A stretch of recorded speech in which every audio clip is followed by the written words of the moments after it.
ഇത് നമ്മളുടെ വീടിൻ്റെ ഫ്രണ്ട് വശം നമ്മൾ പോപ്പപ്പ് ചെയ്യാൻ വേണ്ടിയിട്ട് പോപ്പപ്പ് സ്പ്രിംഗ്ലറിങ് സിസ്റ്റമാണ് ഇതിനകത്ത് ചെയ്യണം. അത് ചെയ്യാൻ വേണ്ടിയിട്ട് അതിൻ്റെ ലേ ഔട്ട് എടുത്ത് എവിടെയൊക്കെ ലൈൻ വരുമോ അങ്ങോട്ടൊക്കെ പൈപ്പൊക്കെ ഇട്ട് വെച്ചിരിക്കുകയാണ്. ഇതനുസരിച്ച് ഇനി 2 ലൈനായിട്ടാണ് വന്നത്. രണ്ട് ടൈമിലാണ് വർക്ക് ചെയ്യണത്. ആ സൈഡ് ഒരു ടൈമിൽ വർക്ക് ചെയ്യും, ഈ സൈഡിൽ വേറൊരു ടൈമിൽ വർക്ക് ചെയ്യും. അങ്ങനെ 2 പൈപ്പും അങ്ങോട്ട് ഓടിച്ച് പോയിട്ടുണ്ട്.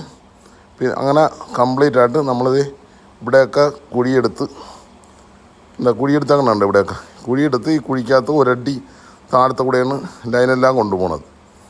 പ്രോപ്പറായിട്ട് അങ്ങനെയാണ് പോകുന്നത്. കാണിച്ചു തരാം ഇപ്പം. അങ്ങനെ എല്ലാ സ്ഥലത്തും കുഴിയെടുത്ത് കുഴിക്കകത്ത് അവർ 1.5 ഇഞ്ച് പൈപ്പ് സ്റ്റാർട്ട് ചെയ്ത് പിന്നെ ഇവിടെ വരുമ്പോൾ 1.25 പിന്നെ 1.25 അരയിലോട്ടാണ് ഇവിടെ റെഡ്യൂസ് ചെയ്യണം. അവിടെ അങ്ങനെ വടക്കേ സൈഡ് ചെയ്തിട്ടില്ല. എങ്ങനെയാകുമെന്ന് എനിക്കറിയത്തില്ല. ചെയ്യുമ്പോൾ ബാക്കി നോക്കാം.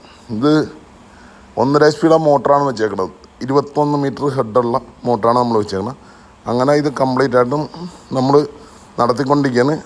ഇത് കഴിഞ്ഞാൽ ഗാർഡൻ്റെ പണി ഫുള്ളായിട്ട് സ്റ്റാർട്ട് ചെയ്യും കേട്ടോ. അന്നേരം ബാക്കി ഡീറ്റെയിൽസ് കാണിച്ചു തരാം.